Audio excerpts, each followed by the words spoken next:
News speed news కి స్వాగతం.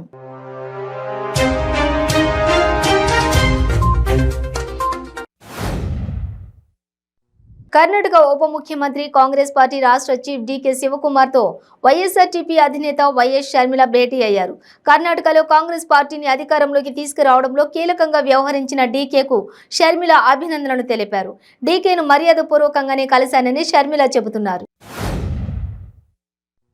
రాష్ట్ర ముఖ్యమంత్రి కేసీఆర్ ని గద్దె దింపుతామని, బీఆర్ఎస్ ప్రభుత్వాన్ని దించేస్తామంటూ రెంకలేస్తున్న వారికి ప్రజలే కళ్లెం వేస్తారని అది గ్రహించాలని రాష్ట్ర రవాణా శాఖ మంత్రి పువ్వాడ అజయ్ కుమార్ చురకలంటించారు.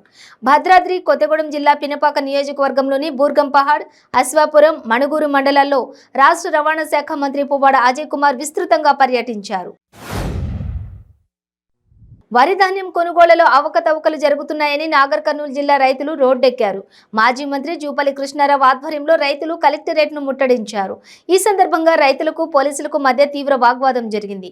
రైతులు చేపట్టిన ధర్నా ఉద్రిక్తంగా మారింది. పోలీసులు జూపల్లిని అరెస్ట్ చేశారు. తెలంగాణ యూనివర్సిటీలో రిజిస్ట్రార్ వివాదం మరోసారి చెలరేగింది. ఈసీ సభ్యులు నియమించిన రిజిస్ట్రార్ యాదగిరి రిజిస్ట్రార్ కుర్చీలో కూర్చున్నారు. ప్రభుత్వ ఆదేశాల మేరకు రిజిస్ట్రార్ ఛాంబర్కు వచ్చినట్లు యాదగిరి తెలిపారు. అయితే అదే సమయానికి వీసీ నియమించిన రిజిస్ట్రార్ కనకయ్య ఛాంబర్కు చేరుకున్నారు. సీఎం వైఎస్ జగన్ అసమర్థ పరిపాలన వల్ల పేదవర్గం మొత్తం కుప్పకూలిపోయిందని, ఎన్నికల ముందు చెప్పింది ఒకటి, ఇప్పుడు చేస్తుంది ఇంకోటని టీడీపీ మాజీ మంత్రి బొండా ఉమా మండిపడ్డారు. మహానాడు విజయవంతం అవుతుంటే తాడేపల్లిలో భూకంపం వచ్చినంత పనయ్యిందన్నారు.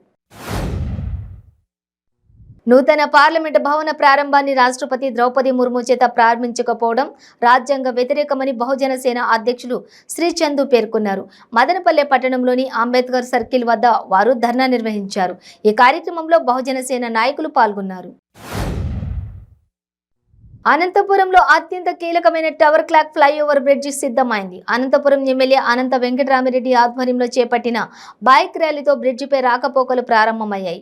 Anantapuram tower clock PTC railway over బ్రిడ్జిని 1965లో నిర్మించారు.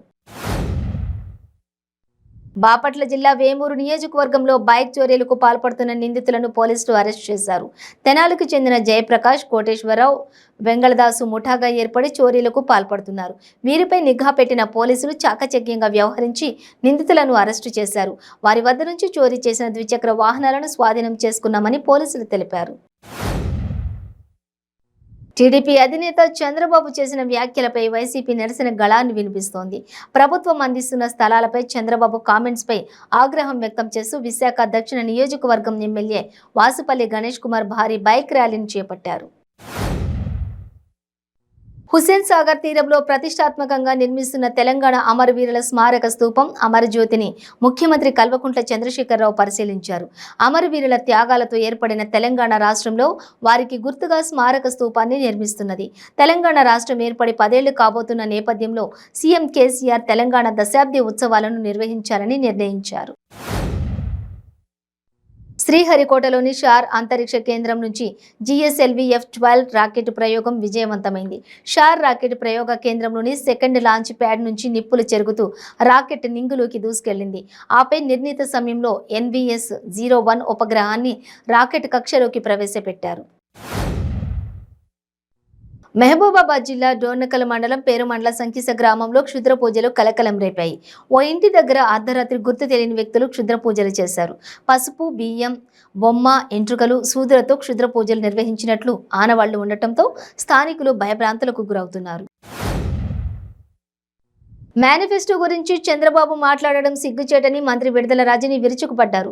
తొలి విడత మేనిఫెస్టో విడుదల చేయడం ఏంటో ఎవరికీ అర్థం కాని విషయమని, సీఎం జగన్ను తిట్టడానికే మహానాడు పెట్టినట్లుగా ఉందని మంత్రి ఆగ్రహం వ్యక్తం చేశారు. సంక్షేమానికి సైకిల్ ముందు చక్రం, వెనుక చక్రం, అభివృద్ధికి నిదర్శనమని చంద్రబాబు ప్రకటించుకోవడం హాస్యాస్పదంగా ఉందన్నారు. ఆదిలాబాద్ రూరల్ మండలం రామాయి రాంపూర్కు చెందినటువంటి కొట్నక్ జంగుబాయ్ అనే మహిళ మనస్తాపంతో మృతి చెందింది. రేణుకా సిమెంట్ ఫ్యాక్టరీ కోసం తమ భూముల్ని తీసుకున్న యాజమాన్యం కుమారుడు చతురుకి ఉద్యోగం ఇవ్వకపోవడంతో జంగుబాయ్ మనోవ్యతకు గురైంది. 3 నెలల పాటు తాత్కాలికంగా పని చేయించుకుని ఆ తర్వాత పనిలో నుండి తొలగించారని కుటుంబీకులు ఆరోపించారు. టీడీపీ వ్యవస్థాపకులు నందమూరి తారక రామారావు శత జయంతి సందర్భంగా రానున్న ఎన్నికల్లో టీడీపీని గెలిపించేందుకు ప్రతి ఒక్కరూ కృషి చేయాలని మాజీ municipal vice chairman Bhavani Prasad పిలుపునిచ్చారు. మదనపల్లి పట్టణంలోని ఎన్టీఆర్ సర్కిల్ నందున్న ఎన్టీఆర్ విగ్రహానికి పాలాభిషేకం నిర్వహించి పూజలు నిర్వహించారు. ఈ కార్యక్రమంలో టీడీపీ నాయకులు పాల్గొన్నారు. ఆంధ్రప్రదేశ్ కాలుష్య నియంత్రణ మండలి ధరిత్రి రక్షితి సమితి సంయుక్త ఆధ్వర్యంలో మిషన్ మేరీ లైఫ్ స్టైల్ ఫర్ ఎన్విరాన్మెంట్ కార్యక్రమంలో భాగంగా కాకినాడ నగరపాలక సంస్థ పరిధిలో గల సంత చెరువు పరిశుభ్రత కార్యక్రమం నిర్వహించారు. ఎన్టీఆర్ శత జయంతి నిర్వహించే అర్హత బాబుకుందా అని మాజీ మంత్రి కొడాలి నాని ప్రశ్నించారు. మహానాడు వేదికపై ఎన్టీఆర్ వారసుల ఫోటోలు ఎందుకు పెట్టలేదని అన్నారు. సీఎంను మా పార్టీని తిట్టడానికైనా మహానాడు నిర్వహించారు అని ప్రశ్నించారు. ప్రకాశం జిల్లాలో ఘోర రోడ్డు ప్రమాదం జరిగింది. ప్రకాశం జిల్లా త్రిపురాంతకం సమీపంలోని హైవేపై ఆర్టీసీ బస్సు కారు ఢీకొన్నాయి. ఈ ఘటనలో 4 మృతి చెందగా మరో 2 పరిస్థితి ఆందోళనకరంగా ఉంది. ఆర్టీసీ బస్సు విజయవాడ నుంచి హిందూపురం వెళ్తుండగా కారు వినుకొండ వైపు వెళ్తోంది. ఏలూరు జిల్లా బైక్ ట్యాంక్ కవర్లోని జంట పాములు కలకలం సృష్టించిన ఘటన నూజివీడు పట్టణంలో చోటు చేసుకుంది.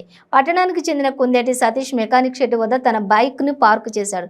కొద్దిసేపటికి ట్యాంక్ కవర్ నుండి పొడవాటి అతిపెద్ద జర్రిగొడ్డు పాము కనిపించడంతో బైక్ వదిలి పరారయ్యాడు.